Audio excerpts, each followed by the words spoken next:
எல்லாருக்கும் வணக்கங்க.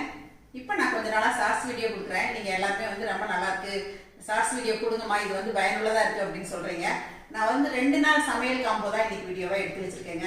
அதாவது என்ன குழம்பு வச்சா என்ன காய் செய்யலாம் அப்படின்னு சொல்லிட்டு யோசனைக்காக தான் இந்த வீடியோ நான் கொடுக்குறேன். அப்பப்போ செய்கிறத வீடியோ கிளிப்பிங்ஸ் எடுத்து வச்சுருக்கேங்க. இருவேறு நாட்களில் செஞ்ச சமையலை வீடியோவை எடுத்து வச்சுருக்கேன். நம்ம அதை தான் பார்க்க போகிறோம். வாங்க பார்க்கலாம். நமக்கு டெய்லி என்ன சமையல் பண்ணுறதுன்னு யோசனையாக இருக்கும். பருப்பு வச்சா ஒரு மாதிரி காய் செய்யணும், புளிக்குழம்பு வச்சா ஒரு மாதிரி செய்யணும், வெரைட்டி ரைஸ் வச்சா ஒரு மாதிரி செய்யணும். இன்றைக்கி நான் என்ன குழம்புக்கு என்ன காயெல்லாம் கொடுத்துருக்கேன் அப்படிங்கிறது தான் இந்த வீடியோவில் பார்க்குறேங்க. காலையில் எழுந்திரிச்சோடனே என்ன சமையலுங்கிறத முடிவு பண்ணிட்டாவே கிடுகிடுன்னு வேலையாயிருங்க. நான் பச்சை சுண்டக்காய் போட்டு பருப்பு பச்சடிக்கு காம்போவாக கொத்தவரங்காய் பண்ணியிருக்கேங்க. கூடவே சீரகம் மிளகு பூண்டு நுணுக்கி போட்ட புளி ரசம் தான் வச்சுருக்கேன். கூடவே பட்டர் பீன்ஸ் கறி பண்ணியிருக்கேங்க. மசாலா போட்டு தான் பண்ணேன். இந்த மாதிரி பருப்பெல்லாம் செய்கிற அன்றைக்கி கொஞ்சம் மசாலா போட்டு பண்ணால் ரொம்ப நல்லாயிருக்கும். கொத்தவரங்காயும் பொரியலாக பண்ணியிருக்கேங்க.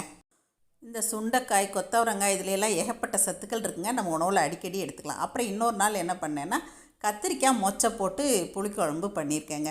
பச்சை மொச்சை சீசன் இல்லைங்களா, அதனால் பச்சை மொச்சை போட்டு தான் இந்த குழம்பு வச்சுருக்கேன். இந்த புளிக்குழம்பெல்லாம் பண்ணுற அன்றைக்கி தக்காளி ரசம் வச்சா நல்லாயிருக்கும். ஆனால் நான் இன்றைக்கி புளி ரசம் தான் வச்சுட்டேங்க. அப்புறம் சொரக்காய் போட்டு ஒரு தயிர் பச்சடி, சிறுகீரை பொரியல் பண்ணேங்க. புளிக்குழம்புக்கு நம்ம அரைச்சி ஊற்றி வைக்கிறதால பொரியல்லாம் கொஞ்சம் மைல்டாக இருந்தால் நல்லாயிருக்கும். அதனால் கீரை பொரியல் பண்ணிவிட்டு சொரக்காய் தயிர் பச்சடியும் கூட வச்சுட்டேங்க. நான் கொடுத்த இந்த 2 நாட்கள் லஞ்ச் காம்போ உங்கள் எல்லாருக்கும் பிடிச்சிருக்குன்னு நினைக்கிறேங்க. நம்ம குழம்புக்கு தகுந்த மாதிரி காய் வச்சா சாப்பிட்றதுக்கு ரொம்ப நல்லாயிருக்கும். நீங்கள் எப்படிலாம் செய்வீங்க கமெண்ட் செக்ஷனில் சொல்லுங்கள். மறுபடியும் சந்திப்போம். நன்றி, வணக்கம்.